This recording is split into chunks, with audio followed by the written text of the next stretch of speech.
Here's something that you should consider before purchasing light colored flagstone for a walkway. Now, this type of rock, whether it's man-made or natural, right from the planet Earth, could create problems.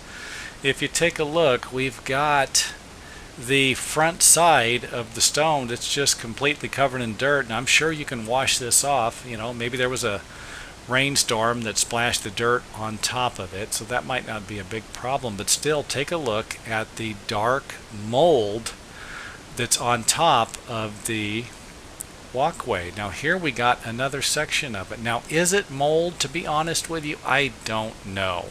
All I know is that this walkway is dirty. And when I say dirty, it doesn't look like this stuff can be hosed off. Maybe it can be cleaned off, and I shouldn't even be wasting my time making the video, but it really doesn't look like it. It looks like we got some type of a problem with mold.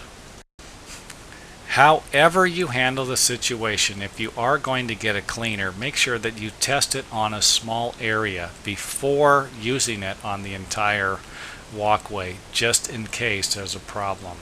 Wouldn't be a bad idea to contact the manufacturer if you have the manufacturer's information for a product that you can use to clean it. Now, don't get wrapped up here and believe everything that you hear from one of the manufacturer's representatives. Wouldn't be a bad idea to find the website and get something in writing, before continuing on here. I can't tell you how many times I've witnessed someone, including myself, contact the manufacturer and one of the representatives just kind of blurt something out, and I never got the guy's name and I am screwed. So don't let that happen to you.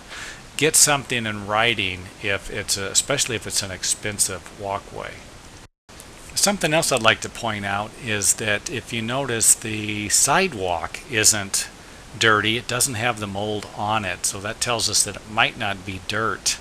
It might be a mold that is really susceptible to this type of a product, whether it's man-made or not. So a lot of times we can look at the surrounding areas and get a better idea about the condition of a certain product if we have variations. Concrete in one area of the walkway and then a man-made product or a flagstone in the other area. And again, we can always look at the planter here. Is the planter suffering from the same thing? If it is, then we're going to have a problem here that we're going to be dealing with for a long time, and you might even eventually think about replacing the product.